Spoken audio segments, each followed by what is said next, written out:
We're going to get started. This is going to be pretty informal. So if you want to interrupt me or anything and ask a question or whatever, you can do that. But my goal is to give you the full report of what happened while I was away. And you can ask questions as we go. And I'll probably break in the middle, and we'll get some dessert, and then we'll come back and do the second half. So for those of you who didn't know, the first part of my trip was not anything to do with the project that we sent money for. The first half of my trip was with our church network, with Vision Ministries Kenya. So that's where I'm going to start. And I would be nice maybe along the way, we might just stop and pray for a couple of things as well, okay? So in case you don't know, that's where Kenya is, right there. And it took about a 16-hour flight to Ethiopia, and then a little wait in the airport, and then just a short skip, just a couple hours to Kenya, to Nairobi. So this is Chris. He's from Angus, Ontario, a church in Angus, Ontario. So in our spring national conference, during the coffee break in Waterloo, I come walking in, and Chris looks at me, and he's just randomly, he looks at me, he says, "You don't want to go to Kenya, do you?" And I was like, You're looking for someone to go to Kenya? He says, "Yeah, do you want to come? You've been before, right?" And I said, "Yeah, I've been before once." And let me think about it. And I said, yes. It's a long story short, after speaking with the elders and stuff and my wife and thinking about it, he said, "You know what, let's do this." So that's how I ended up there. And the first leg of the journey is mostly in Nairobi, which is the capital. And it's a metropolis. It's like Toronto in some ways, in the sense that you got everything there. It's a little bit, there's different areas. We were in the east area, which is a little bit run down. It's not the worst end of Nairobi, but it's not the best area as well. But that's where we were. And this is why we were there. Training project, Equip to Flourish. The idea is to equip church leaders. Take a guess at how many independent denominations. So if you take out Catholics and, Church of England, the Anglicans, and you take out some of those mainline churches, take a guess at how many independent denominations exist in the country of Kenya. Just a random guess. Give me a couple guesses. 150? No, higher.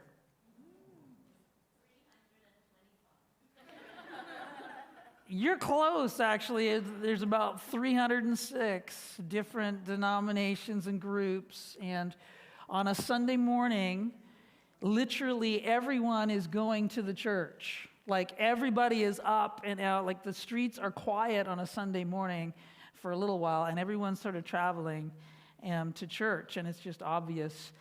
Those independent groups represent about 24% of the population. That's a high number, right? That's almost 10 million people who are part of these local churches. And so that fellow there is the big guy. He is Ishmael, and Ishmael is the director of Vision Ministries Kenya. Ishmael met Gord Martin, who at the time was director of Vision Ministries Canada, at an international conference 10 years ago.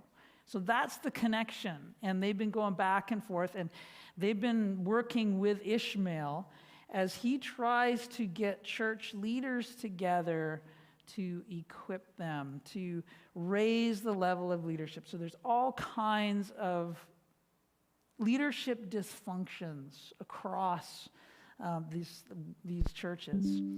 There's some self-proclaimed apostles who do weird things. And I'll tell you a little more about some of that. And so they're really dedicated to the idea, can we get church leaders to really grow in their leadership in such a way that churches are more healthy, that churches are stronger, that they're more rooted in the scriptures, all that kind of stuff. And so that's why we're there. They get together a whole cluster of top leaders. And so this is where we met. It was the training facility. It was a Pentecostal university, and they rent it. They just rent a couple rooms in it and a facility there. And there's some dorms there. So if you look over here, those are dorms. So the students who come, so all the pastors who came for the training, they would just stay in the dorms and they could stay the week. But they didn't want us to stay there for some reason. They put us in this hotel that you can see in the background there, that red and white building, which is just across the street. And so we've been kind of working on them to say, we should just stay with the guys, right? But we haven't successfully bridged that gap yet. So we would stay at the hotel at night and get up in the morning. And this is our schedule. It looks something like this. So you can see at 8:30 in the morning, we're starting our first session. And at about 7 to 8:30 at night, we're kind of debriefing with people and just kind of conversing with them. And then repeat the next day, and the next day, and the next day for 7 days, right? So it was intense. And the idea was that, you get them together, you don't want to waste any time, and you want to give them as much as they can. And the idea is that we have top leaders who are going to then train people in their own areas. So we call it trainers of trainers, right? So the idea was we don't have to teach them everything, but we have to give them some good tools, and we have to go through the main concepts, and they have to know things thoroughly so that they can then process it and unpack it in their own situation. The highlighted sessions were ones that I was primarily responsible for, and the one on calling was one so what happened was this. After I said yes, and we're planning to go, then they told me that they're still writing curriculum, and they wanted me to write the curriculum for part of it. So if I was looking a little stressed out in August, it was because I had a deadline to work on some curriculum. So we ended up with this master, and this will get turned into little booklets. So each topic will be one little booklet, and then clusters of people can work through it together, clusters of leaders. But this is sort of the master. And so this year, it was Gord Martin, Doug Loveday, myself, and Chris who all wrote portions of it. So that we're trying to model team leadership to them as well. It's one of the reasons why I was there. And so there was team teaching, so we all took part. It wasn't just the white man coming with his answers. No, we want to get rid of that sort of mentality. And so Chris and I led through some sessions, but others, one pastor there is reteaching part of it. Another pastor is leading a devotional in the morning. So there was a bunch of different people who participated in teaching. And it was discussion-based learning. So not a whole lot of lecture, but a lot of large group conversation, and then breaking off into groups, and kind of like what we do on a Sunday morning, and dissecting some things, and then surveying the groups, and trying to figure out how they apply in their context, the things that we're looking at, and kind of trying to take a humble approach to it, and just say, okay, this is what the Bible's saying. Here's some things sort of in Canada that we're wrestling with. What about you in Kenya? You understand your context. Are these issues in Kenya? What are the issues in Kenya? So that they're teaching us as much as we're teaching them, and we're trying to hone in on key issues. So that was really invigorating and something that I learned lots from. And a couple of stories. The single guy there is Freddie.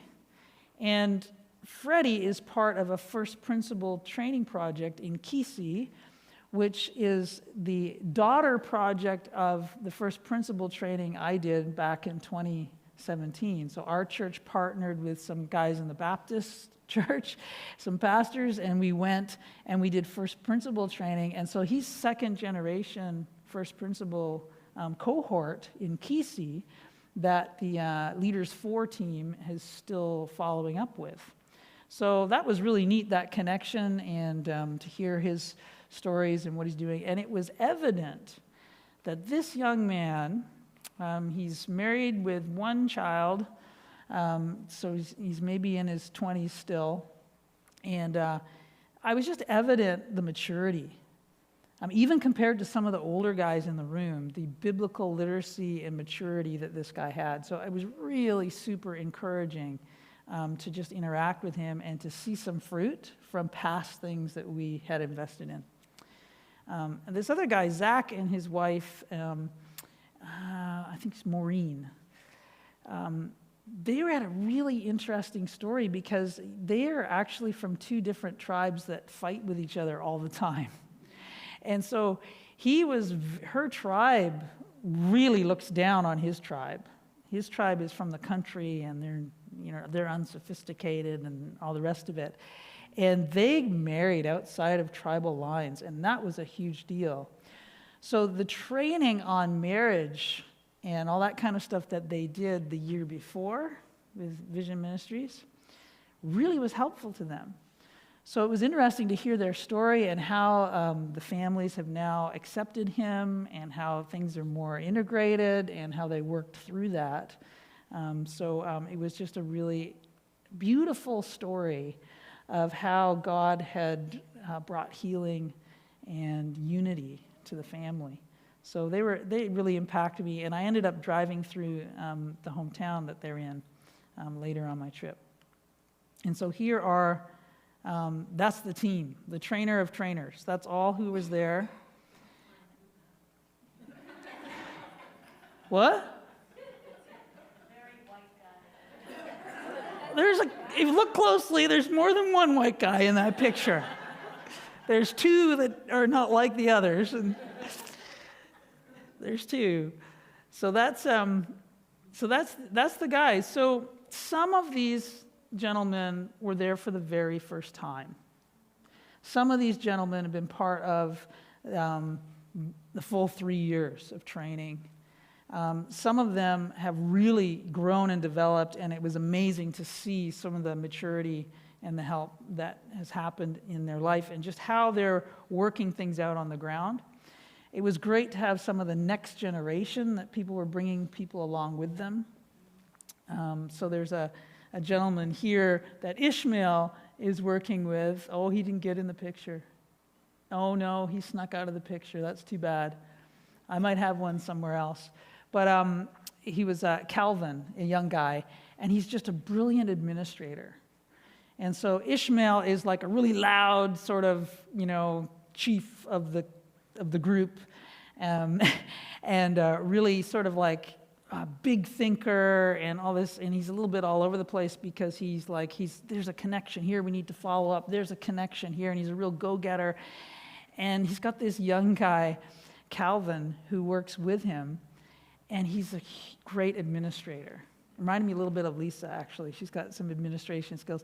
And he's just like keeping him in check, keeping him in line, keeping him on time, organizing everything. It was beautiful to see them working together, which is a big deal.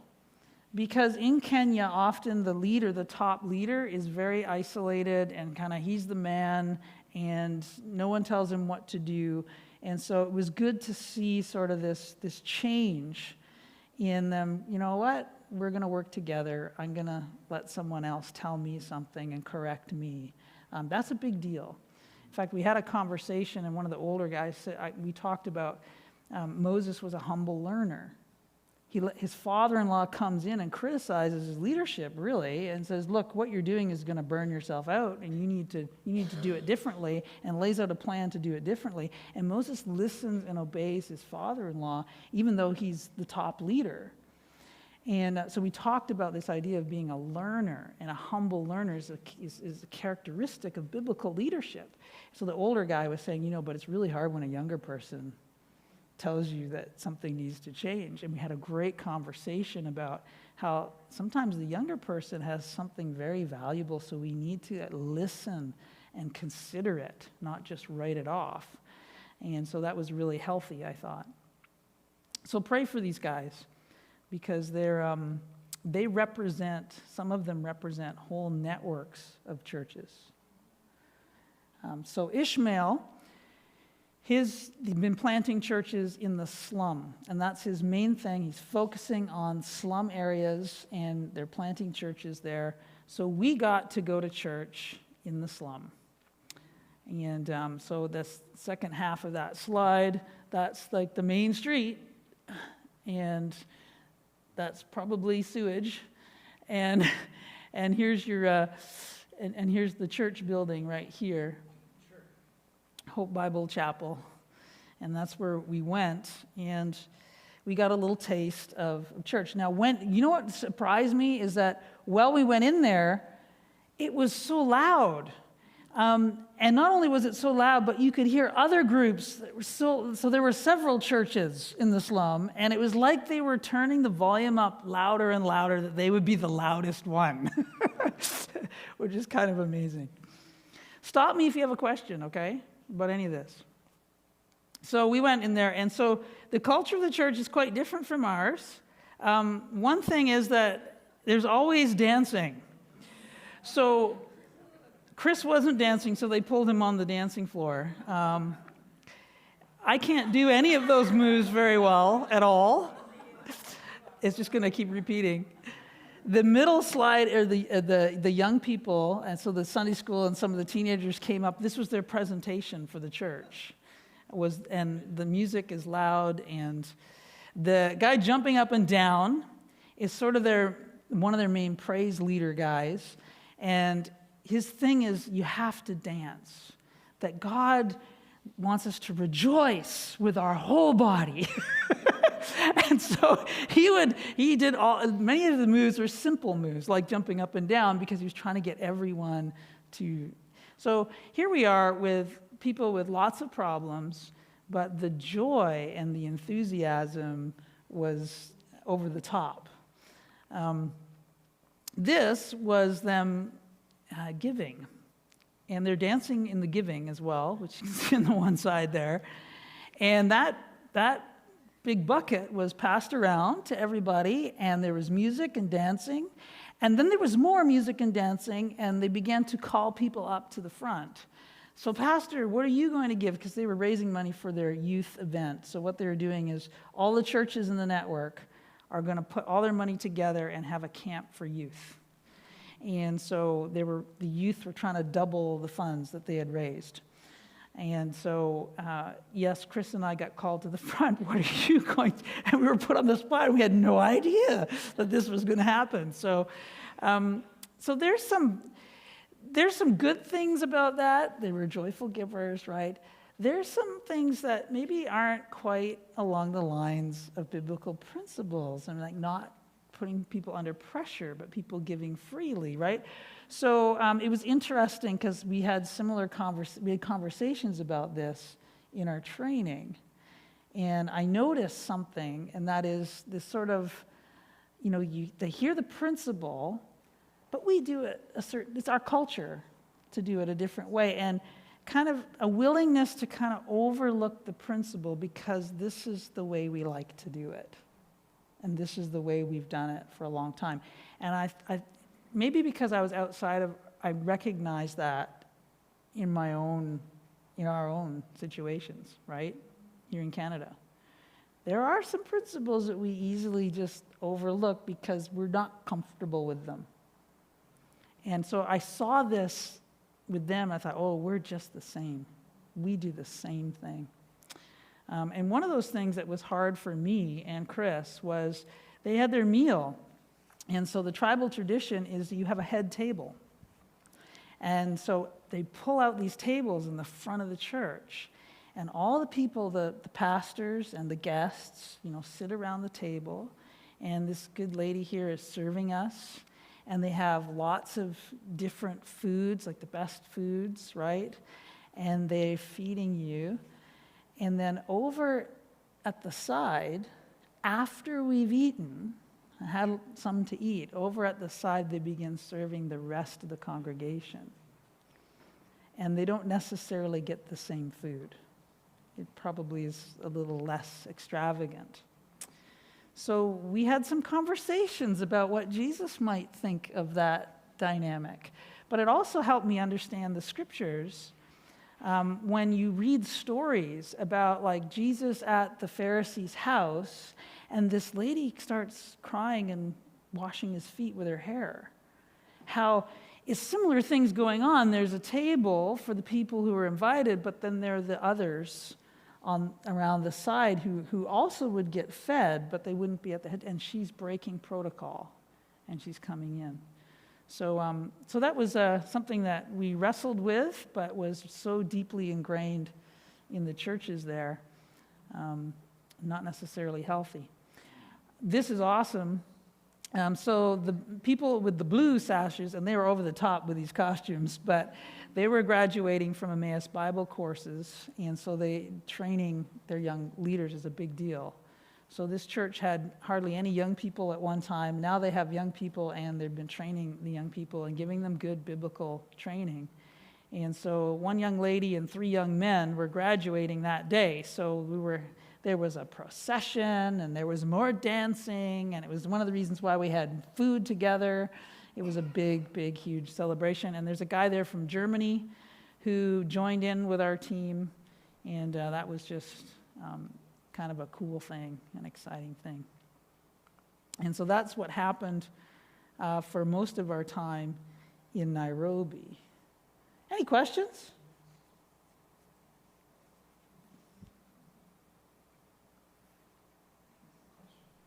Yeah. How big was the church? So the actual building, if you want, would be maybe half this room, not even. And the congregation is probably close to the same number of people we would have on a Sunday morning, kind of packed in there. It was more the second time because there were some people visiting from other churches. They had a tradition of, during the church service, at some point they'll ask for testimonies, and they'll have 1 or 2 people just give a testimony. And on the second Sunday we were there, a lady got to the front, and she was visiting from another church, but she got to the front and she told her testimony. And her testimony was that her husband and her had had a major disagreement, and he went away upset. And then he messaged her and said that he was coming back, and so she was excited that he was coming back and figured, okay, he's going to make things up. And he came back angry and stabbed her 14 times. And her testimony was that in the midst of that, she cried out to God, and she was determined in her heart to trust God and to believe in God throughout this whole ordeal. And he healed her up over time and shamed her enemies. Her husband was shamed by the whole community for what he had done, and how God had been so faithful to her and protected her life. And so I'm like in shock as I'm hearing this, but I'm noticing the scars on her, like on her face, and like there were some scars, so I'm noticing. And just the heart that she had, the conviction, and just how God is been so good to her. And so that was something that really impacted me, and also highlighted an issue that the churches aren't talking a whole lot about, but is a huge issue, and it's the plight of women in Africa, and particularly in Kenya in this context. But a lot of women who are abused and not treated well.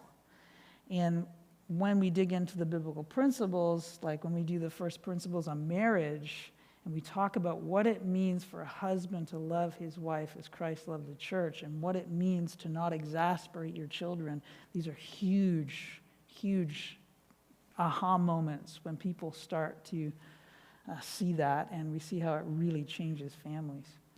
So that's an issue that we could be praying about. It's just the women.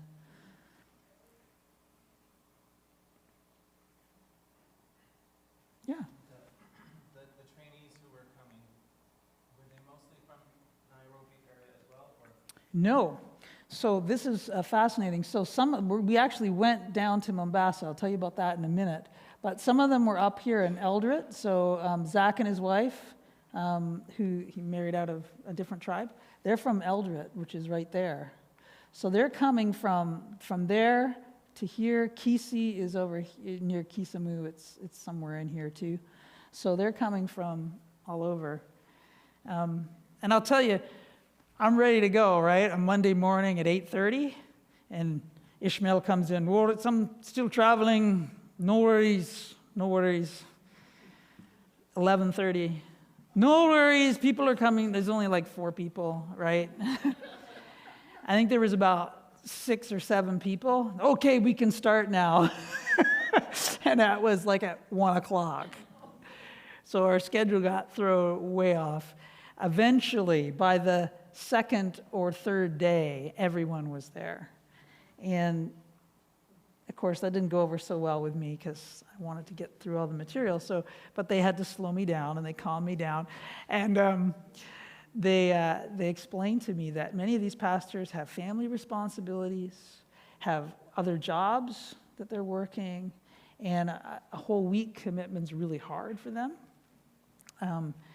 Other people I've worked with have a different opinion about they should have been prepared for this. They knew it was coming. But nonetheless, that was, they were traveling a long distance. Yeah. Did they speak like English or Swahili in the church there? Good question. So they do both. And the reason is a lot of the folks from the slum probably don't have much English. So in the church, it's always translated in Swahili.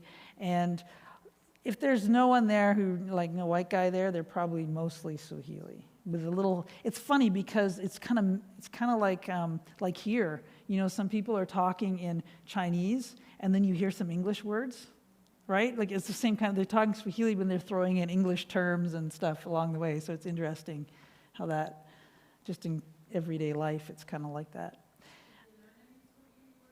A few. Thank you is asante. Okay, and slow down is pole pole. Yeah, there's a few. If I think long enough, I'll think of a couple more. But I'm not very good at learning languages because there's so many, and it just gets all confused here in Toronto. Yeah.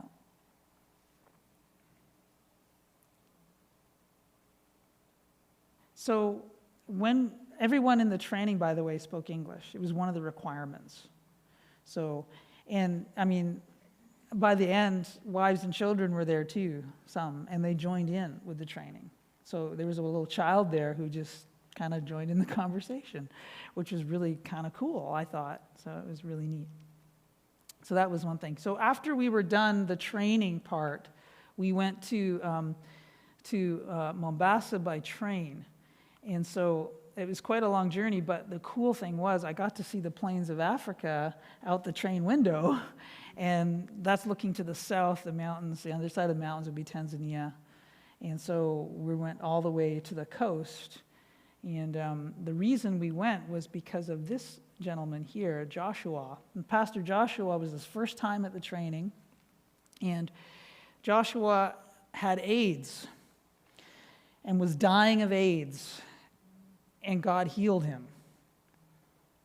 He doesn't have AIDS anymore. And no one can explain why he doesn't have AIDS anymore. And as a result, he began to, not only did he give his life to Christ, but he began to lead a church. And he would pray for people and ask for healing, and people would get healed. So it's a kind of a deliverance from demons and healing. And some of the things he was telling me is, I'm feeling a little bit like off the charts kind of charismatic stuff that maybe is a little bit funky. I wasn't sure, right? But he had come to the training, and one of the things that really hit him was the need to root every believer in the scriptures, and that all his leaders need depth. Now, his church has grown like crazy. So he planted a church in the slum, and then he developed a couple of leaders a little bit, and they became leaders at another church and another church. And so he represents maybe like 10 or 20 churches in the Mombasa area. And so he was very interested in the idea of getting better leadership training and getting his churches more in line with biblical teaching. So that's why we went, to just go see what this guy's all about and everything. We stayed at a hotel that's outside the hotel where we stayed. It is a tourist area. If we went down to the tourist area, there would be like these really fancy resorts and white beaches. We didn't have time, we didn't go there, but this is more what it's really like. And there's a lot, you can't really see it, but there's a couple of people walking there, and they're Muslim. And it's a very Muslim area.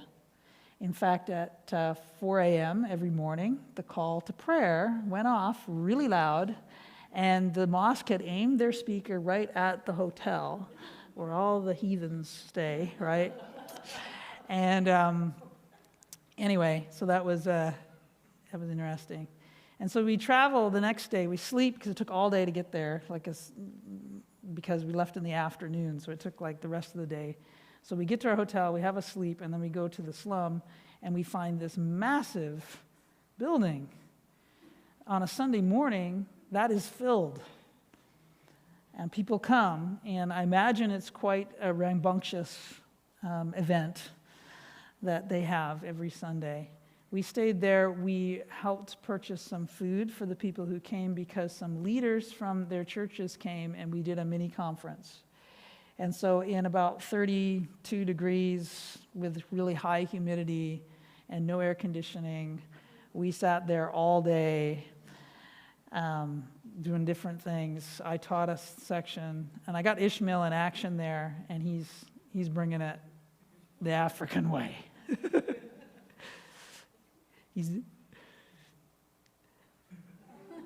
It's funny. And he's actually laying into them the fact that it's not good enough just to have, deliverance. You need to know who Jesus is. You need to follow him too, right? It's not just about being free from your addiction or whatever it is, but it's about transformation and being rooted in the scripture. So he's laying into them about this need for development, which is good. And then we went the next day. We visited 2 places before we left. This is another church in another slum that's connected with him, and these are children because they have a school there, and the kitchen is in the middle there, and so this is right in the middle of the slum. And what's interesting is they started building a wall around the church because people who are drunk are harassing the kids, and sometimes people are breaking in and stealing stuff, and so they started building a wall to make it a safe place, but they still want to be out in the neighborhood. They just need the kids to be safe, so that's what they're doing there. And then we drove for like a good 40 minutes or so out of town into a very rural place, and these people are greeting us as we're traveling in the SUV. These guys they're throwing flowers at us, they're singing, they're shouting, and we get to the structure where we're meeting them, and this is what we walk into. It's a dance party, and it is loud, pumping music. And we went in there, and it was something else. They had an archway that we walked through with like flowers, like we were going to a wedding or something. And they were just so happy that we had come, and they danced like this for a long time.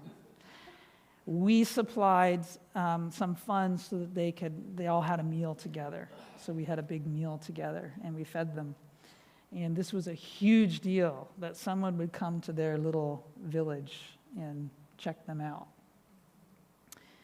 So we spoke there, we prayed for them, we talked to a few people as best that we could.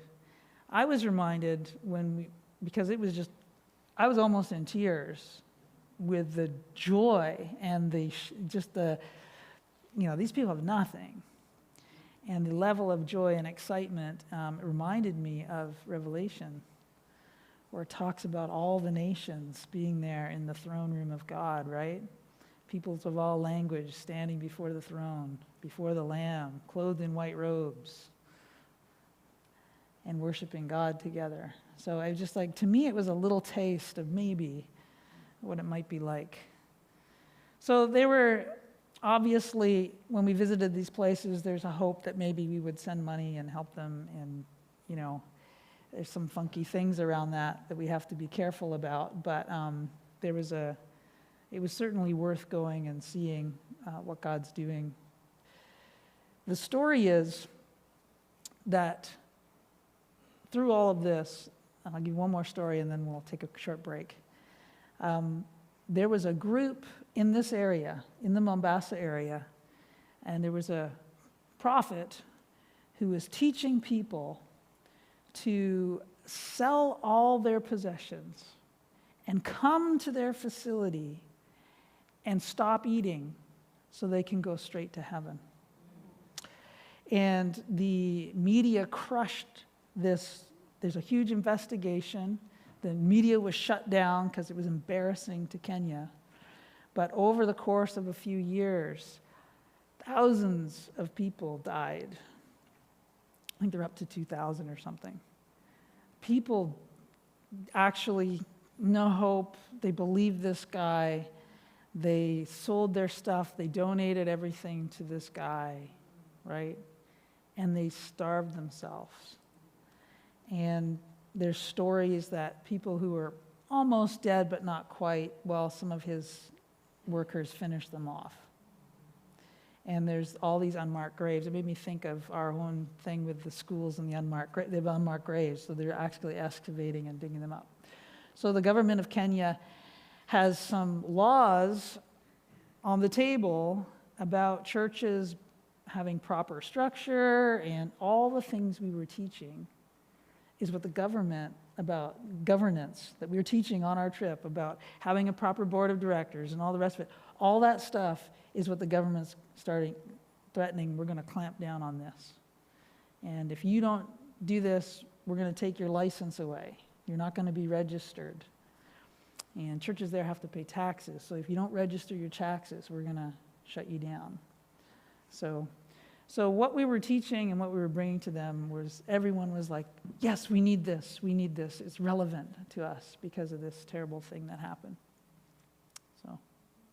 So that's where the first leg of the trip ended, at Mombasa International Airport, and I got to fly on that cool plane.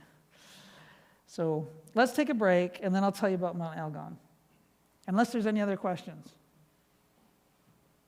Okay, let's take a break, and then I'll tell you about our little, because we haven't even gotten to this project yet. So there's dessert. We'll take 5. There's dessert. There's stuff out there.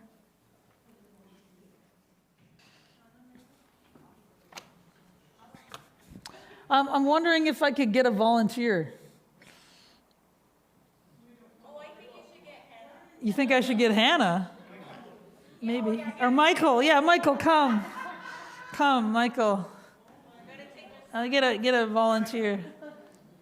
Yeah, Michael's a good volunteer. Come, Michael. Come here. Well, here, come here. Stand here for a second. Yeah. You can leave your sweater on. It doesn't matter.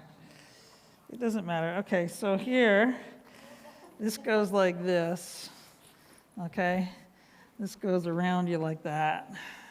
There we go. We're going to get you.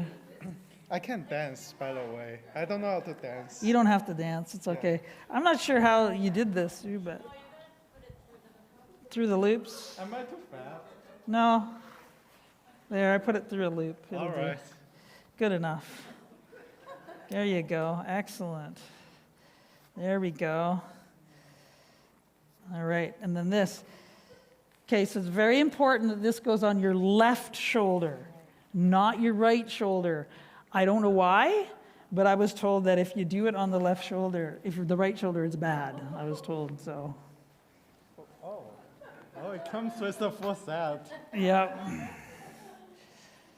So this goes like this. There we go. Is it on right? Oh, no, it's too high. Too high? No, it's all good. It's all good. Too tight. It's too tight. You No, gotta. it's not too tight. It needs to go in the middle of your forehead. Oh, middle of my Right there, forehead. like Okay. that. There you go. Like that. There you go.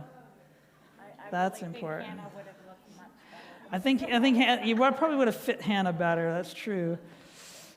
That's true. So, There you go. All right.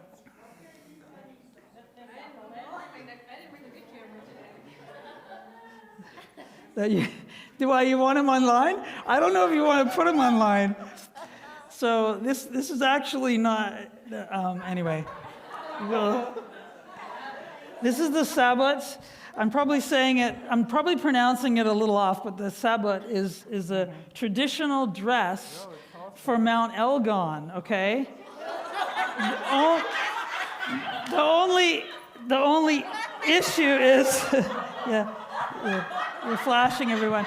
The only issue is that it's the traditional dress for the women about alcohol. But that's what that is. This was gifted to Sue. So when I was there, you can take it off now. Yeah, so, hang on. I didn't know it's for women. I know, we tricked you. We tricked you. It's all good. No one here is going to know that, except that I told them now. But there you go. You rocked that, Michael. Good for you. And you looked more like a warrior than a princess, just so you know. Just so you know. Yeah, I agree. Yeah. You're a good sport. So the tradition is when someone from afar visits, you have to give them a gift. So they gave this as a gift to Sue, and they gave me these bamboo, these big long, which of course I couldn't take on the airplane, so they stayed behind, but because bamboo grows there. And you got your nails done. Yeah, that's another story for another day. But so I'm in Mombasa, and now I need to get to this area here, and I'm down here. So I jump a plane to Nairobi, and then I meet up with Mika. That's Mika and his family. And Mika is part of the Leaders 4 training that we did a long time ago, where they teach first principles and they do these, leadership development things with first principles. And he teaches first principles and he helps with that, but he owns like several companies and businesses. And his main bread and butter is a travel agency. So he organized all the travel for me.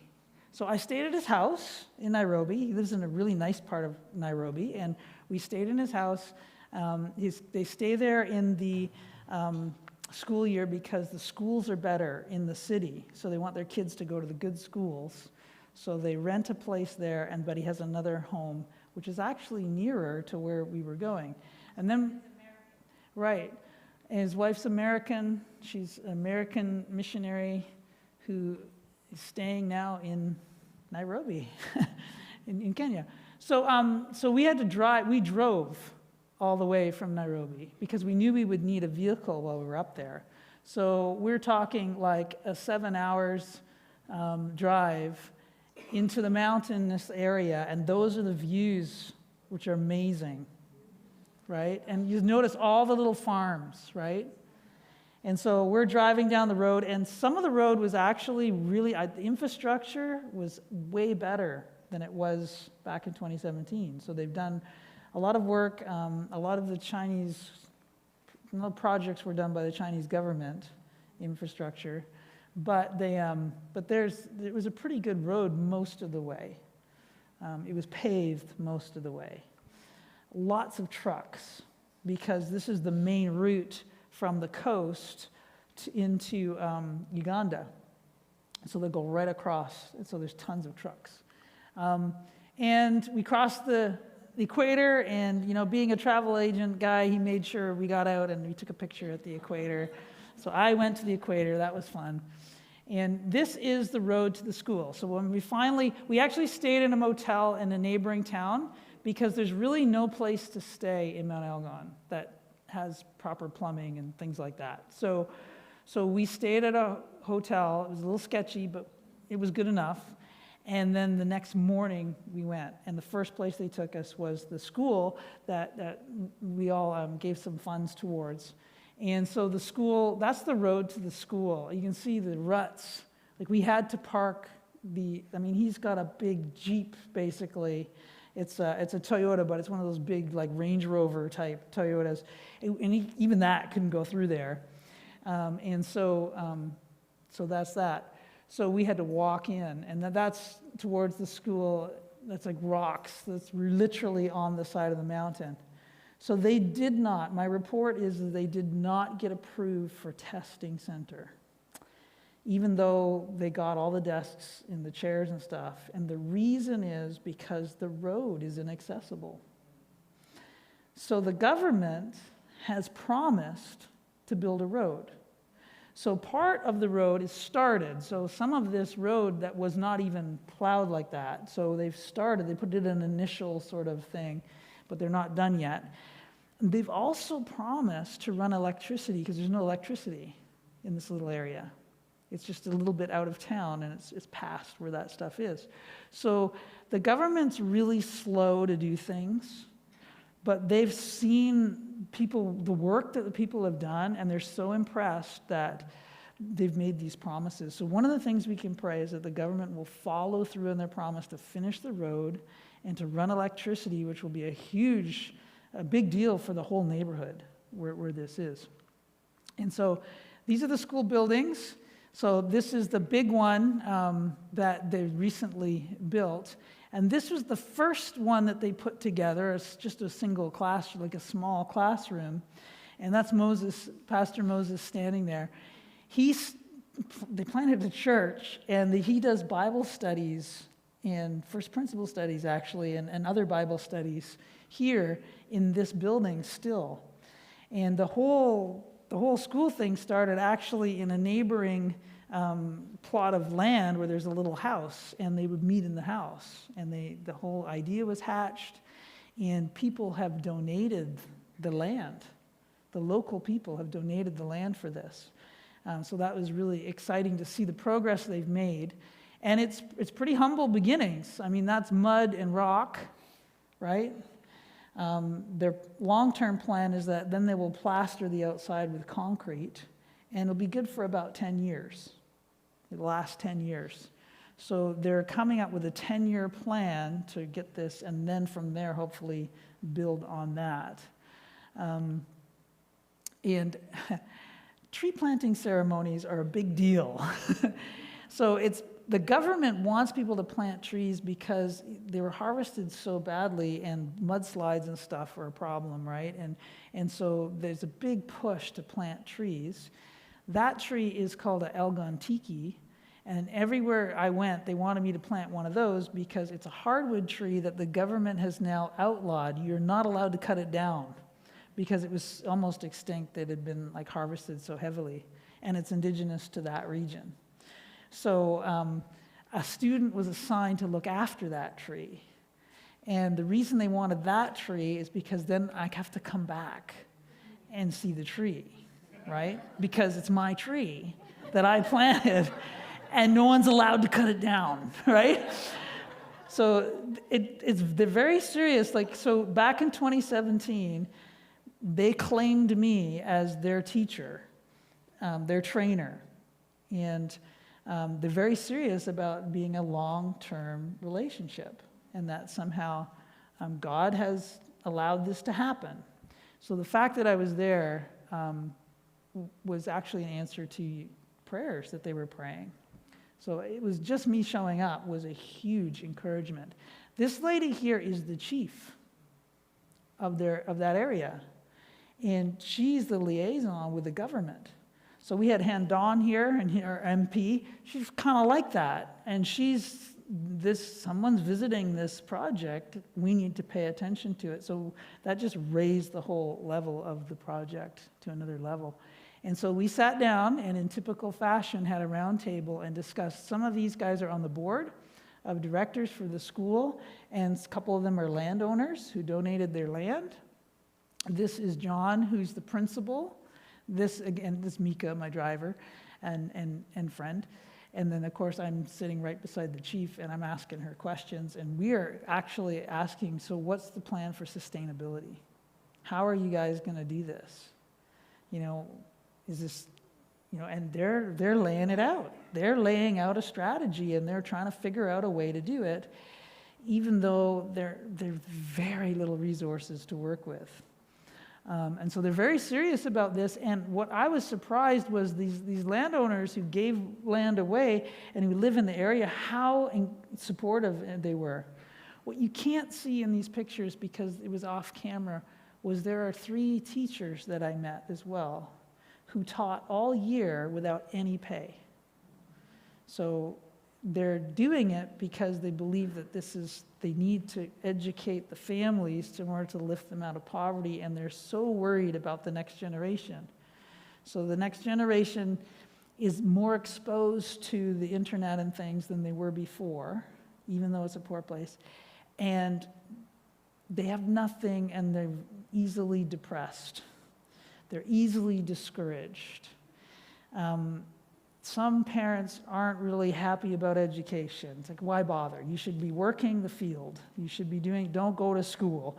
Why do we need to pay school fees? Because that's how they fund it. The parents pay school fees, and most of them aren't paying the school fees, which is why the teachers are not getting paid. But they're not turning the kids away. They're still welcoming them. And so there's a lot of alcoholism and drugs among the teenagers. And there are tribal practices, old tribal practices that are practiced, particularly in the forest, which are very detrimental to women. So these people here in this room are really casting a vision for the whole area of how do we lift these people out of poverty, and it's all being driven by local pastors, like Moses.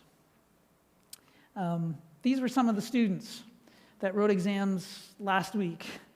And so they wanted me to talk to, they're not all the students, they're just some of them. And they wanted me to talk to the students. And you'll notice that you notice something, right? Like our tables are in here. That's the church office.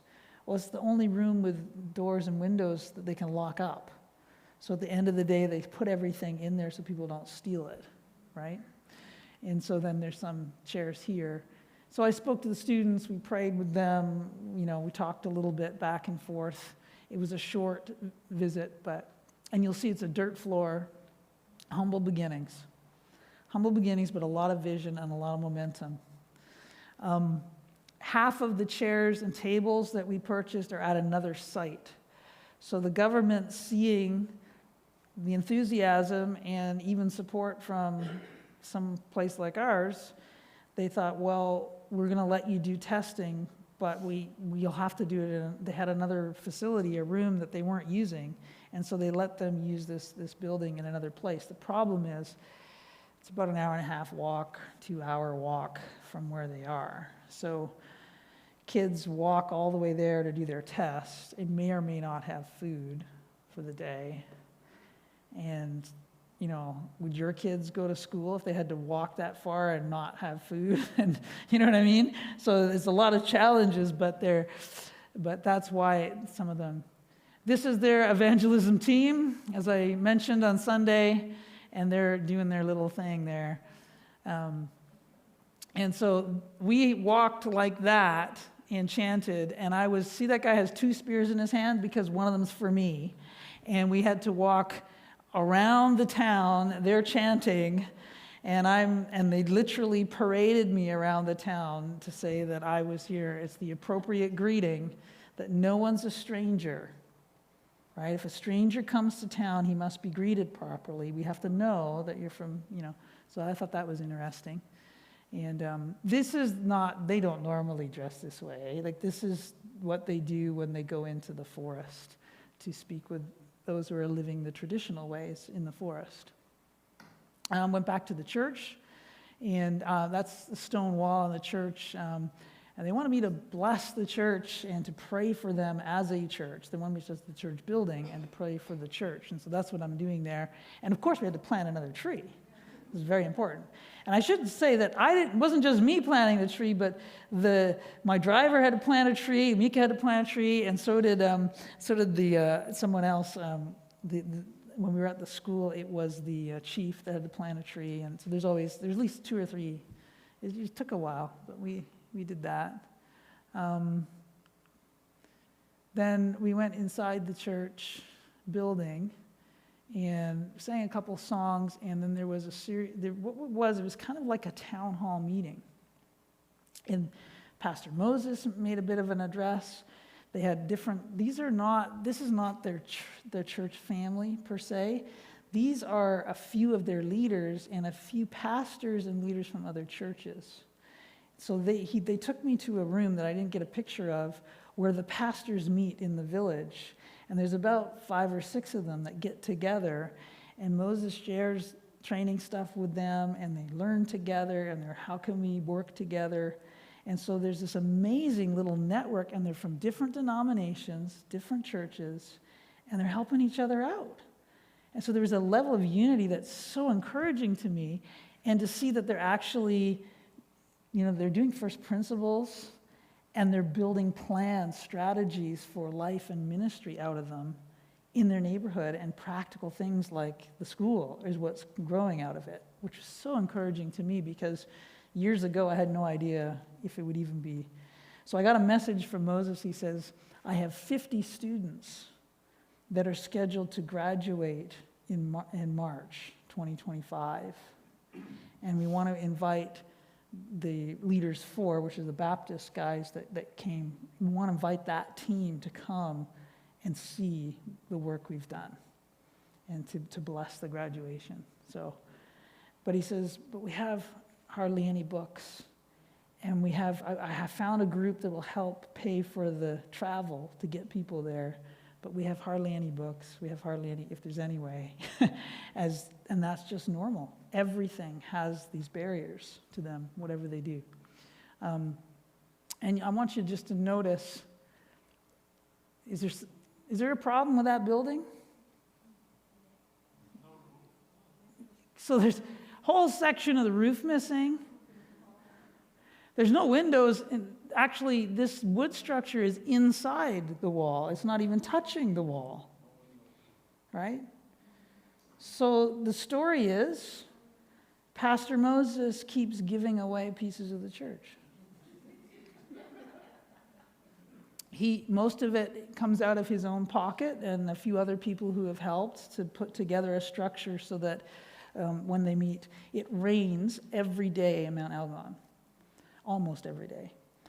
Because they're on the side of the mountain, the clouds come over, they dump, right?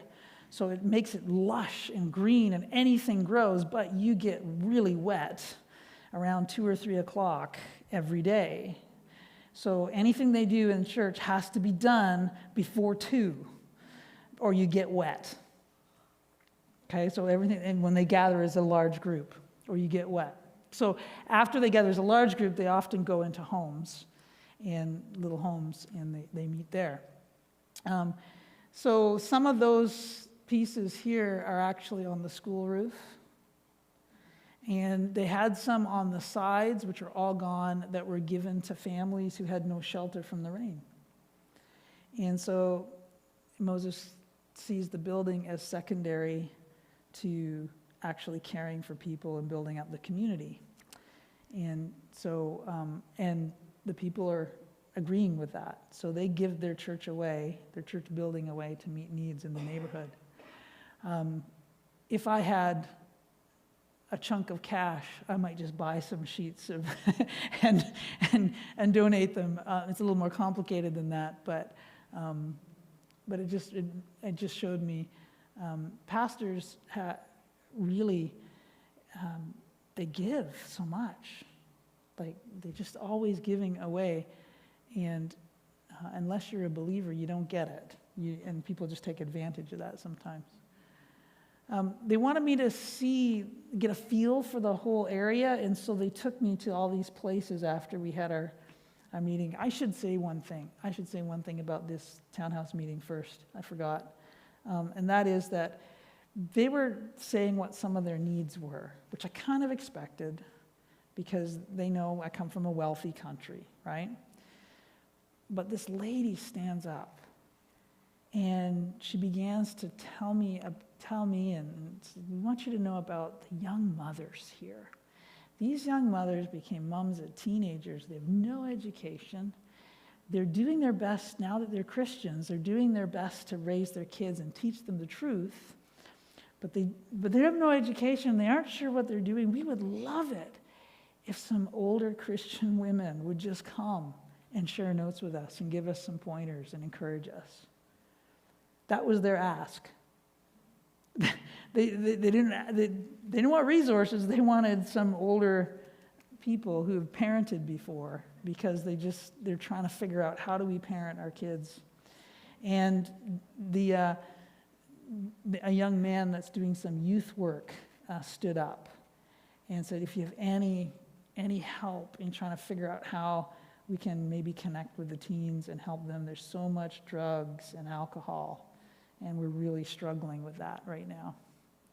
So it was interesting. There were other practical needs as well, but those things were like really stood out, and the women were so articulate in how they spoke, and it was like really encouraged me. So they want me to see, it's agricultural community, right? And so they wanted to see all the projects they have going. So these are trees, and so it's a combination between the government and a few other local pastors, and so they make some money off trees and stuff there, which is kind of cool. Vegetable garden, this is a big tea, Kenyan tea, and it's owned by the government, and it's massive, this huge tea field. And the guy in the middle there, I think it's Simon is his name, he's at one point praying the Lord would bless the tea farm because people work and that's a little bit of income. But as I was looking at this and thinking about it, I couldn't help but think of this verse, Proverbs 13:23. The fallow ground of the poor would yield much food, but is swept away through injustice. So global markets are set up and rigged in such a way to keep the independent farmers down low, right? So getting a good price for your product is really hard. Getting their product to market is really hard. Our country, along with other Western countries, have some pretty tight rules about how money moves, about how trade works, that keeps countries down. It's just the truth. It's a hard truth. And because in countries like Kenya, people are so desperate, there's a lot of scamming and finding ways around the system to try and get ahead, and so there's a lot of corruption in countries like Kenya. So it was encouraging, and yet I could just see it's not easy to overcome those things. What part does government play nowadays? Well, the government makes the rules. The government makes the rules for trade. The government buys big, huge parcels of land like this here, buys it all up, and then they, 80, 90% of the income made off that land doesn't go to the local area, right? It goes to the company that owns it, or it goes to the government that program or whatever, right? So that's part of the issue. There's other things too. Just here's some homes. This is how people live near the forest. Again, if it really floods or there's a mudslide, that goes pretty quick. And it's the same kind of construction, just sticks and mud and bricks and tin roofs. And you'll see everyone's got a garden. So you can grow anything. Like papayas, mangoes, you get the best mangoes there ever. It's amazing. So you can grow pretty much anything, which is an advantage to living in this area. We did drive into the forest because they wanted us to experience, so we drove as far as we could until the truck couldn't move any farther in. And there's elephants in the forest. I didn't think elephants lived in the forest, but elephants live in the forest, which is kind of cool. And that's all protected. No one can build on it. It's all protected land. And so they see themselves as part of their job is to be guardians of the forest and to work at preserving it. Oh yeah, that's us trekking along in the road. That's when the road was really good, and I could actually take a video. And then back at Pastor Moses' house, we gave him a computer from our church, and it was uploaded a whole bunch of sermon notes and actually all the stuff that I did at Kenya in Nairobi, all the leadership training stuff is all on there. I just left it on there. So he's going to use some of that with his own people, and yeah, they were he was a little bit in shock. He wasn't expecting it, and was very, very grateful. And so he's also going to take some online courses that he got approved for, but had no idea how he was going to do it on his little phone. So he's got a tool now he can use. So I'm very grateful. And I want to put this up. So in 2017, a few of you just handed me a few dollars, and I put it in my pocket and took it to Kenya with me. And it amounted to about, I think it was like about $150 American. And the guys from Elgon, I gave it to them and said, this is seed money, multiply it. And they split it between them, and they each got like about $50 American.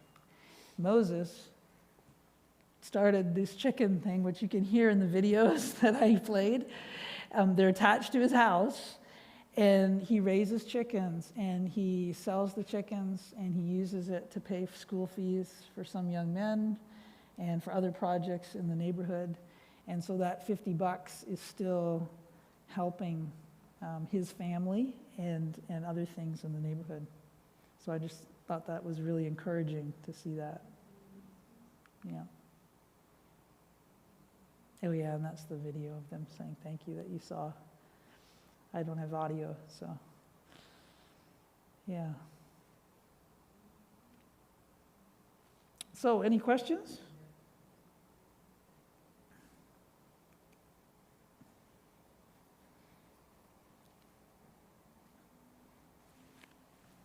How do you feel now coming back here? Trying to figure out what's next. If there's something for me to do there next or not. They're hoping that we'll keep praying for them at least. They're very much hoping that. They have renamed Sue and I as people of light, is what it means, and gave us names and claimed us as their own, and are hopeful that maybe Sue could come visit one day with me. They call her Mama.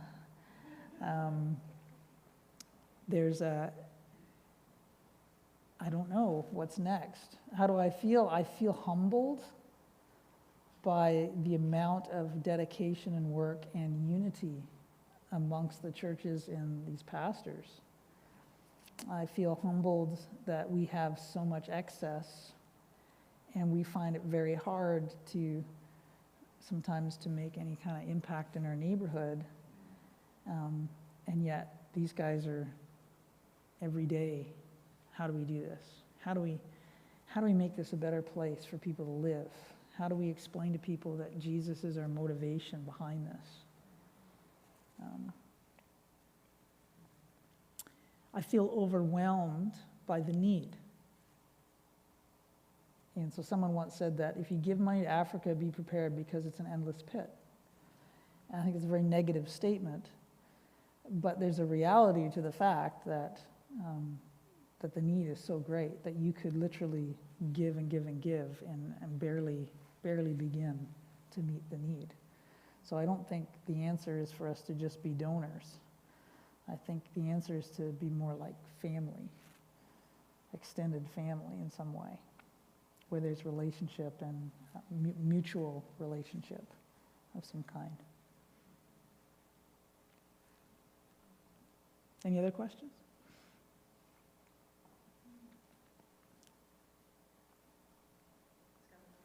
Oh, okay, yeah. How do we go about doing that? How would you suggest that we act as like an extended family? Well, it starts with prayer, and it starts with being convinced that the Spirit wants us to do something, and then defining what it is with wisdom and I think consultation with others. I don't know if I'll ever go back to Mount Elgon, right? The only reason I was able to travel was because this other group, and then people in our church who donated. That's what made it possible, right? I thought I'd never go back, but God opened up a door, and so I just stepped through it. I would love to take a small team and just bless them in some way. I'd do something practical with them, or even like get together some of the moms and talk about parenting for a few days. Like, I would love to do that. Conditions are harsh. We probably wouldn't be able to stay in the village. We'd probably have to stay in the neighboring town and travel in each day. The first missionaries that went in that area died of malaria, most of them before they ever got there, because the mosquitoes are bad and it's wet, it's jungly, right? So it's rough. I took 3 medications before I went, and then I took malaria pills the whole time I was there. I took my last malaria pill yesterday. So, I spent a couple $100 on pills just to go. So there's some things that are prohibitive, right?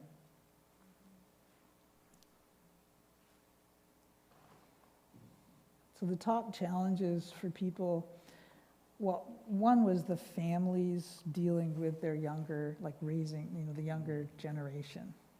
And again, what's happening is they're leapfrogging in terms of technology. So they got cell phones now. They got access to data in there, you know what I mean? So they're so there's this influence from the West coming in, and it's messing up the family dynamic. And so the parenting, that was a huge one. Parenting kept coming up. Unbelieving couples where the husband's an unbeliever, and just the dynamic of women being not treated nice is a big thing as well. That would be in their churches, right? There would be struggles in their churches. Bible study resources and things, so that they're able to, so they keep always asking, Bibles. They don't always have enough Bibles. So people don't have access to the Bible in Swahili, right? So some of those practical tools that help train and disciple people, that's something that keeps coming up as well. And then just pastors themselves, right? Moses' car is a little lowrider car that went off the road the other day, and is not, like, the roads are not really accessible for his car. And he's one of the few people who has a vehicle. And so whole families rely on him getting stuff from town for them and stuff like that. So that is something that the churches are struggling with as well, is just, getting around and transportation, and because people are kind of spread out a bit, right?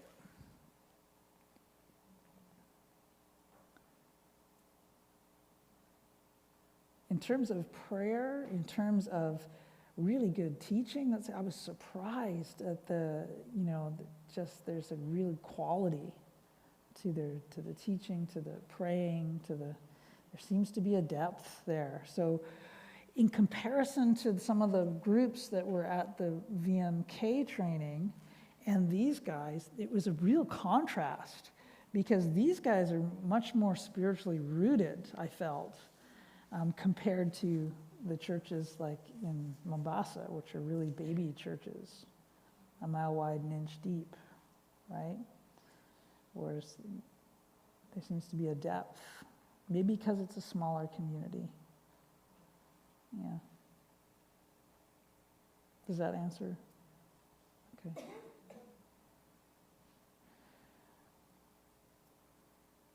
I wanted to end around 8, and it's about 8:05. So can we just maybe spend a bit of time just praying? We can pray, is there something for us to do next other than pray? I don't know, but we can pray. Let's pray for Moses and pastors like him who have little resources and actually personally almost go bankrupt doing some of the stuff that they do. Let's pray for some of the parents, the young parents, and just the struggle that they're having. Pray that the funds that we did send some funds that week that I was there was some, I think there was another couple $1,000s that we had collected, so we sent it. It will be used again for probably windows and doors and things like that for the school structure. So pray about that. We can pray that the government follows through in their promise too, to provide some things.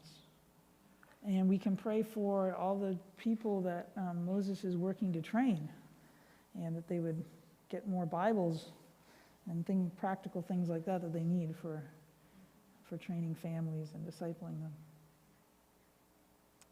So I didn't write that out, but I probably should have.